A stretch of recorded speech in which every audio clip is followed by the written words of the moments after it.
After I published the video on 4 ways to cover the top wall and inside corner of trays, I of course remembered another variation.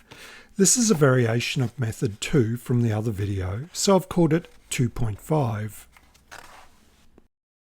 I'm sure you don't remember what method 2 was, so let's do a quick recap. The key feature was an overlap of material on the top of the wall. This is done by cutting a short flap or tongue of material on one side that extends onto the opposite wall.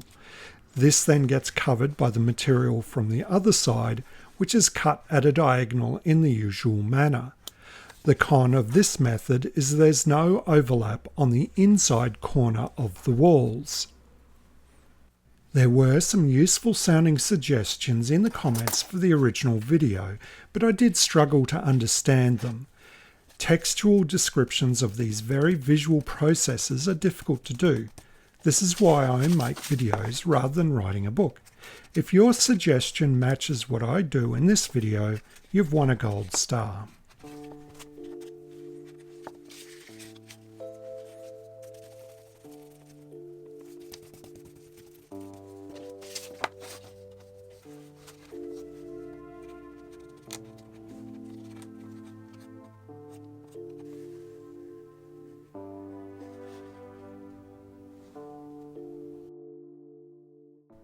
This variation 2.5 gives an overlap at both the top of the wall and the inside corner.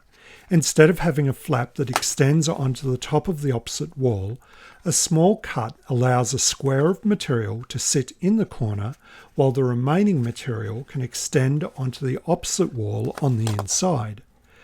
Running a bone folder over the material on top of the wall usually provides a guiding crease for the cut, but I also use a pencil to make it easier to see in the video.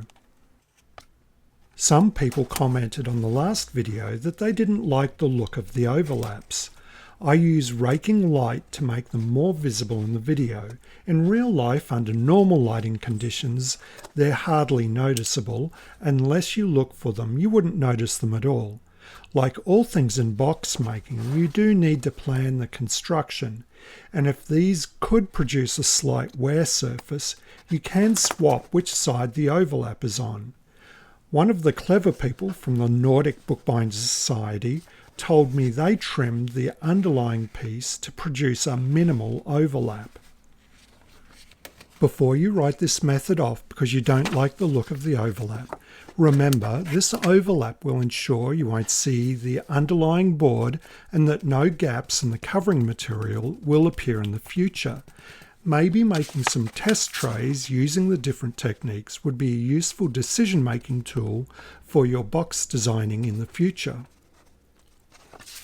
Sorry, this was a shorter video. I'm sure I've used this technique in one of my older videos, but I can't remember which one. If you know which one it is, please let me know in the comments.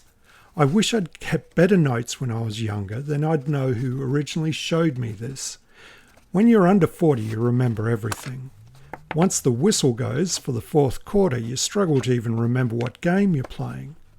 If you're younger than me, start keeping good notes. You'll soon find out why. Until next time, cheerio.